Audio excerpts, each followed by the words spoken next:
محمد علی مرزا حق پر ہے, حق بات کرتا ہے. الحمدللہ قرآن و سنت حق پر ہے اور ہم قرآن و سنت بیان کرتے ہیں. ٹھیک ہے, دین کی بقا کے لیے کام کر رہے ہیں. جی جی الحمدللہ. تو آئے دن کوئی نہ کوئی کنٹروورسی بنتی ہے. کبھی حنیف قریشی صاحب آپ کو چیلنج کرتے ہیں, کبھی آپ ان کو چیلنج کرتے ہیں, کبھی منیب الرحمان صاحب کا ڈسکس ہوتے ہیں, کبھی جلالی صاحب ڈسکس ہوتے ہیں, کبھی دیگر علماء مکتب فکر سے لوگ ڈسکس کرتے ہیں, چیلنج ہوتے رہتے ہیں, کبھی آپ کی طرف سے کبھی لوگ. لیکن عوام کو ایک لالی پاپ پچھلے 50 سال سے دیا ہوا علماء نے.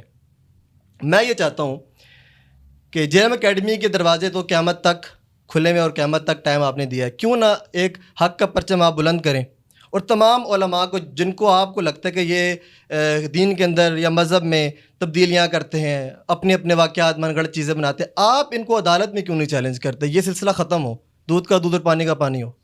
عدالت کون سی ہے جس کے سامنے ان کو لے کے جائیں؟ اس طرح کی تو کوئی عدالت نہیں ہے. بن سکتی ہے اگر آپ چاہیں تو, ایفرٹ کریں. اس کی وجہ یہ ہے کہ جو ججز ہیں نا ان کے پاس تو قرآن و سنت کا نالج ہی نہیں ہے, ان کے سامنے کیسے بات رکھی جا سکتی ہے؟ کوئی تو ہوگا علی بھائی, ایسا تو نہیں ہو سکتا. نہیں کوئی بھی نہیں ایسا, اس طرح کی کوئی عدالت موجود ہی نہیں ہے.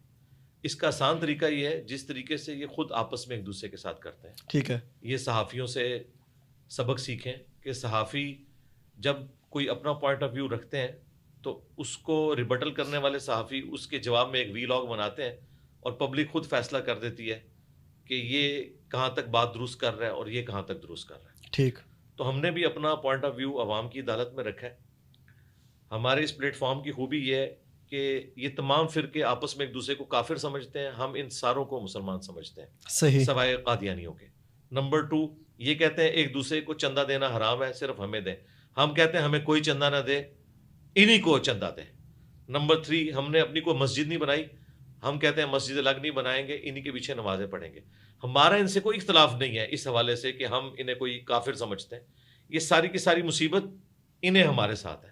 اس کا سب سے بڑا ثبوت یہ ہے کہ جب تک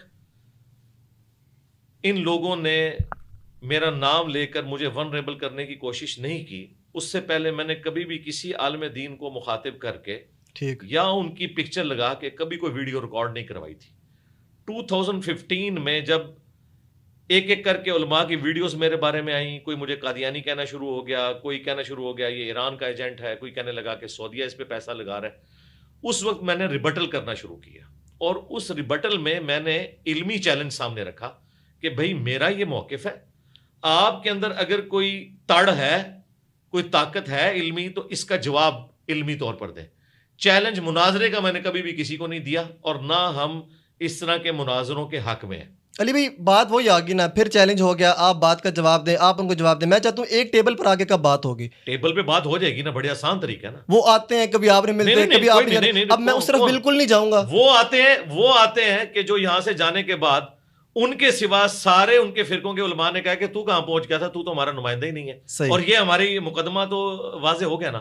ہم پہلے دن سے کہہ رہے تھے کہ حنیف قریشی صاحب کو پنڈی کی 2-4 مساجد کے علاوہ پورے پاکستان میں, پورے انڈیا میں کوئی بھی بندہ بریلویوں کا نمائندہ مانتا ہی نہیں ہے. چلے آپ جب وہ نمائندہ ہی نہیں ہے نا, علی بھائی ان کی تو بولتی بند کرواتے ہیں. اگلی کو نہیں, ان کی کیوں کریں؟ اس کی وجہ یہ کہ اگر میں اس کی کروں گا ایک بندے کی, تو مولانا فضل الرحمان صاحب کے ہاتھ کے اوپر کم از کم 5 لاکھ علماء بیعت ہیں. صحیح. تو وہ کیا میرے جو ہیں وہ سگے نہیں تھے؟